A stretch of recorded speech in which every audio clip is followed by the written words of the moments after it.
Bonjour à tous, nous poursuivons aujourd'hui avec la 8e Mishnah du premier Pérec. La Mishnah nous rapporte ici que Yehuda ben Tabai et Shimon ben Shatar Kiblu Mehem ont tous les deux reçu la transmission de la Torah, la Masoret de Yoshua ben Perachia et Nita Yarbeli que nous avons vu dans les Mishnayot précédents.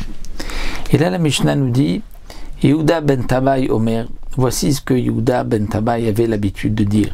Al ta'as atzmecha keoche adayanim. C'est-à-dire ne te fais pas keoche adayanim, ne sois pas comme oche adayanim. C'est quoi oche adayanim?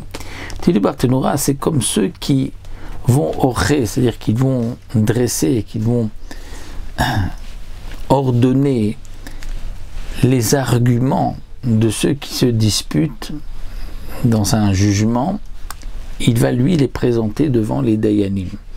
C'est-à-dire un homme n'a pas le droit de dévoiler à un des baldim, deux personnes se disputent, tu n'as pas le droit d'aller dire à l'un, si tu dis ainsi, tu gagneras, si tu t'exprimes comme ça, tu auras gain de cause.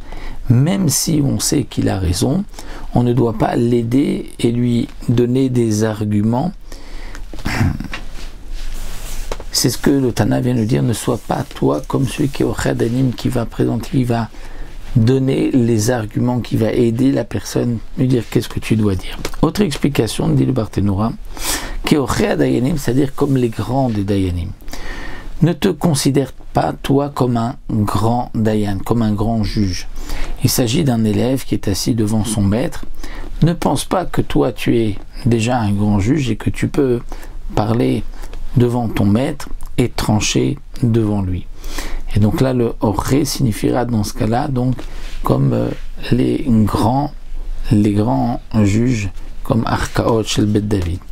Autre explication nous donne le Barthénora, ne te considère pas toi qui es juge comme étant un grand juge, un juge plus savant, plus fort que les autres, pour forcer ceux qui sont en dispute, en litige, de venir être jugés devant toi.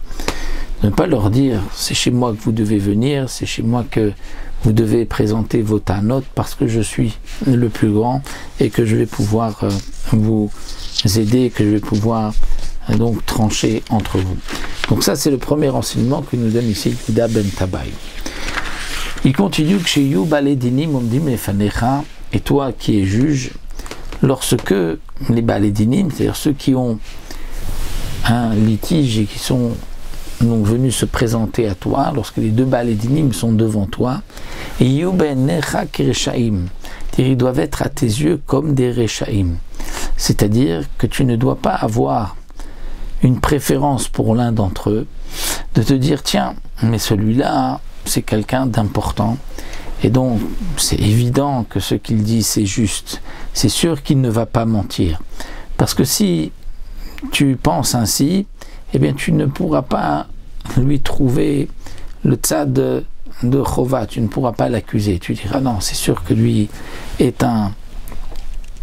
C'est sûr que lui est un tzaddik, il ne ment pas. Donc, le Tana ne nous dit pas que lorsque les deux balédinim sont devant toi, tu devras les voir comme des tzadikim tous les deux. Non, ça aussi ce n'est pas. Parce que lorsque tu vois chacun comme un tzadik, tu ne pourras pas penser qu'il y en a un qui va mentir, qui va ruser.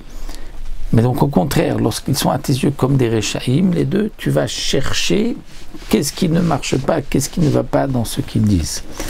Mais attention, lorsqu'ensuite tu as tranché le din et qu'ils te quittent et qu'ils vont partir de devant toi, à ce moment-là, ne pense pas que celui qui a été condamné est un voleur. Non, les deux doivent être à tes yeux comme des gens qui sont zakai, c'est-à-dire comme des gens qui sont méritants. Et tu vas dire peut-être qu'il s'est trompé et que ce n'était pas dans l'intention de voler. Ou si il y en a un des deux que tu as tranché et qui doit jurer et qu'il a juré, ne dis pas tiens celui-là il a juré à faux. Ils doivent être les deux à tes yeux comme des gens donc zakai méritants chez Kiblu Alem et Tadin lorsqu'ils ont pris sur eux, qu'ils ont accepté le din, et que même celui qui a donc perdu n'est rien contre toi, à ce moment-là, tu dois le voir comme quelqu'un de Zakai, même si tu penses qu'il s'est trompé, que c'est lui qui est Chayav, ne pense pas qu'il était dans une intention de voler, mais que simplement il s'est trompé et il pensait bien faire, alors que donc ce n'était pas le cas.